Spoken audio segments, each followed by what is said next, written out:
Okay, ladies, I am so excited. We are here today with Miss Sue Michael Carter, owner of All Dolled Up Accessory and Paparazzi Independent Consultant. Hey, Mama Sue, how you doing? Good morning, Dr. A. How are you? I'm doing great. So, it's my understanding, are you on location right now? Uh, I am right now. I am in Aurora, Colorado. I've oh, been here for my birthday and Thanksgiving with my son and daughter-in-law and granddaughter. well, So I've been here almost 3 weeks. good for you. Well, you look fabulous, Right. absolutely Thank you. fabulous. Thank you. I'm glad to have you on today because you are a gleaming example of what it's like not to slow down. Like I know that you retired and you have since like started your business and you haven't slowed down since. Can you tell us a little bit about that? Yes, I have. This is not my first business. I was a daycare owner in New Jersey, and my health was so that I had to stop that. And then my son sent for me to move to Florida. So after I got in Florida, fast forward, I started another business, which was catering. And because of my health again, I had to stop that. So I decided, after watching a couple of videos of my good friend Viola Graham, I said maybe I could do that, but I wasn't sure right away. But so I joined, and I didn't join when I first joined. I didn't join to actually sell. I just wanted the wholesale, the jewelry. But then I'm like, I got all this jewelry. Hey, I better sell some. So that's how I got started. That's how I got started with it. What did you find when you first started your business? Was it difficult to gain the support that you needed? Yes, very difficult, very difficult. My number one supporter was my son, Mhm. my oldest son. And at first he was, okay, yeah, go ahead, do it. And then when the money wasn't coming in as quick as he wanted it to come in, he began to say, like, maybe this isn't for you, Mom, like kind of, putting a damper on it. But after he saw me sticking with it, and he said, look like you're going to stick with it, then he started to really support me again. My friends were like, what are you doing that for? You don't need the money. What are you doing? Like, you don't have to do that. And then they'd be like, well, how your little jewelry business doing? And I'm like, Mm. your little jewelry business. So I like, my little jewelry business is doing just fine, And listen, who started buying? Them that was asking me how my little jewelry business That's was doing. usually how it is. What effects, if any, has the pandemic had on your business? When the pandemic came, I was really concerned. I mean, I wasn't worried because I have another income, but I was like, how am I going to sell this jewelry? I can't set up booths anywhere. A lot of my customers were from church, and I'm like, how am I going to do this?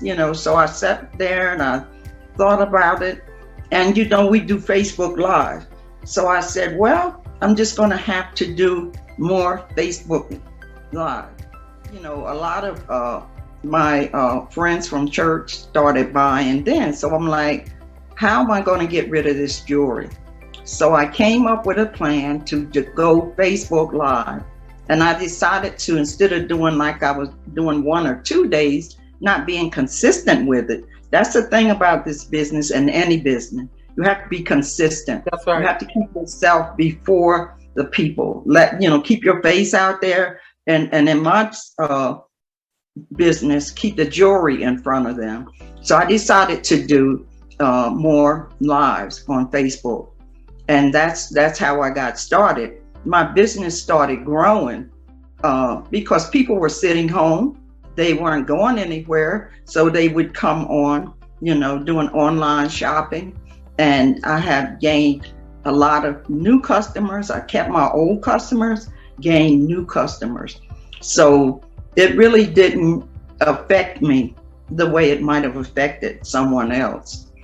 So I have personally attended some of your lives where you're selling your jewelry, and I have experienced it myself. Sometimes it doesn't feel like you're selling something. I know I can't explain it. It's like there's it's music playing. It's an experience. Can you tell us a right, little bit right. about that? Yeah. First of all, I really feel like this business to me is like a ministry. You Amen. know, Yeah. of course I want to make some money. I just don't want to be buying jewelry and storing it up. But it seems to me like a ministry. So when I do my live, I try to connect with the people. I try to give them some words of wisdom. I also try to like just, uplift people, encourage people. And that's how it comes across. I play my music in the background, and some of them come on and they be like, oh man, that's my song. I love that song. And, and you connect with them. That's the first thing you need to do in a business. You need to connect with your people. Don't treat them like customers. Treat them like friends. That's all right. of them friends. So that's really how that got started. Just me coming on, talking to them. They were glad to see me because we were in the pandemic. We couldn't visit each other. So that's how we socialize, like right there on Facebook Absolutely. Live.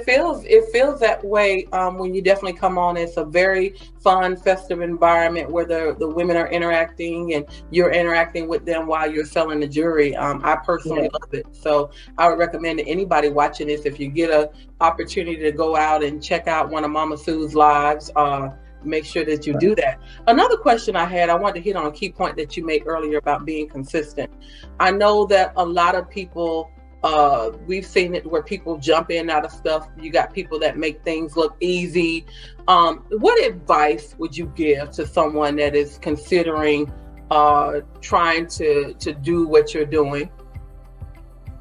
Okay, being consistent, but another thing is like, don't look to get rich quick. Like some people get into something and because they didn't make, I'll just say $100, they go on live and they only had one customer, they only had a couple of viewers, nobody bought anything, and they get discouraged, and right away they want to quit. Don't be discouraged. You got to keep at it. You got to keep going, and value each customer or friend, value each one of them.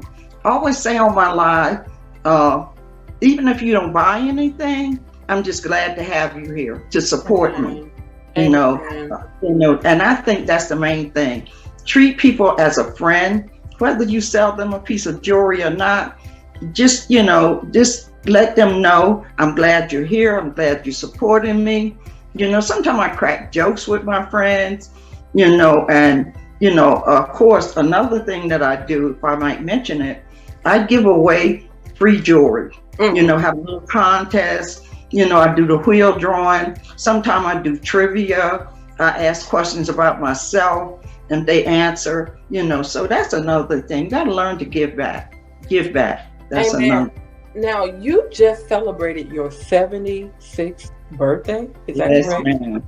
Well, Yes, ma'am. first of all, happy belated birthday. Happy belated birthday. Thank you. And just such an inspiration, the fact that you traveled all the way to Colorado and that you consistently run your business. Like I said in the beginning, you are an example that life doesn't end because you retire or reach a particular age. Yeah. So I guess what's next for you? I'm telling you, like, I just never want to stop. As long as I have energy or, breath in me, and I just don't want to stop and sit on the sideline. Amen. I like to keep going, and like I mentioned, my son, after he saw I was determined to do this, he fell right in behind me. And another thing, when I first got started, I had no skills except my personality. Like, I've always been an outgoing, friendly person, but I didn't know anything about marketing, branding, anything. I want to personally thank you for jumping in. And I must say this, you have given me thousands of dollars worth of marketing and branding. You taught me what branding was. I didn't know nothing. I was just posting my jewelry, posting little clips, and you taught me all of that. You know, and I appreciate you for that. Thank you. Well, I tell you what, it's one thing to teach somebody something, and it's another thing to do it for them. And the one thing that I can say about you is that I might have gave you something, but you definitely took it and ran with it. Right. And what I really admire about it is that when I follow your page now, it's seamless. It's, you know, I can see, you know, you might call me in every once in a while for a major campaign, but what people don't know is that you are actually running your page yourself, and that there's actually graphics and animations and things, and people are thinking that you have somebody doing that stuff for you, and here you are, you're 76 years old and you are doing this stuff yourself, and a lot of times from your phone, and doing it so well to the point where people don't know when you're getting assistance with it. And people don't know when you're doing it yourself. So you do a really, really good job of marketing and branding yourself. Outstanding. Yeah, I really try. You know, once somebody gives me a little bit, I'm like, okay, I'm the type of person, I don't want to go back and bother them again. I'm like, okay, she showed me this. Let me see what else I can find.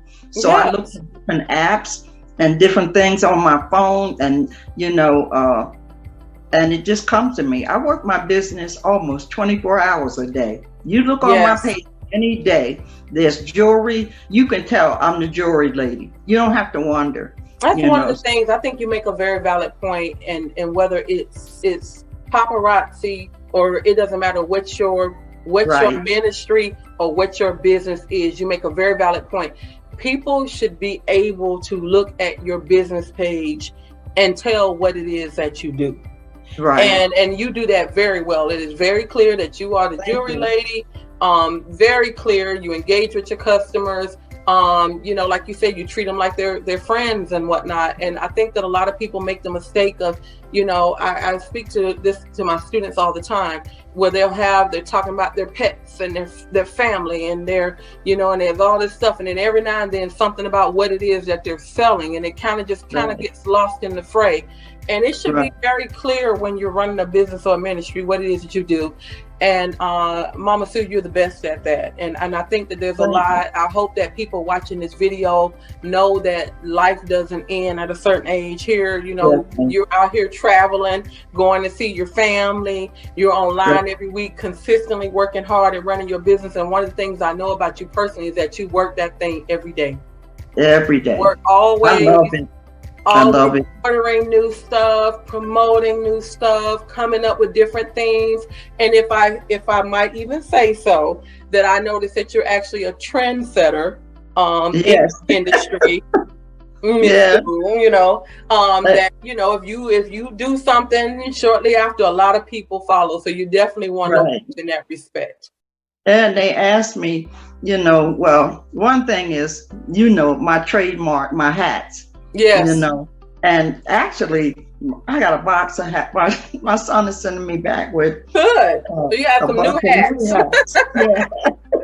But it's so true. Usually, if Mama Sue got on the hat next week, everybody got on the hat. You know, everybody got on the hat. Absolutely. I've seen it. If you're doing little videos, and next week everybody else is doing little videos. So we want to thank you for coming on today and present you with this grounded pillow and this grounded swag bag for being an affiliate of Grounded. You know I'm a bag lady. You know I'm a bling bag. So I put my and just thank you for not just the interview, but just for consistently pouring into the women of Grounded. I mean, you are active on our platform like every single day, engaging with the women, and we just appreciate you so very much. Thank you for coming on today. Thank you so much. I am so happy to have been here. Thank you. Thank you.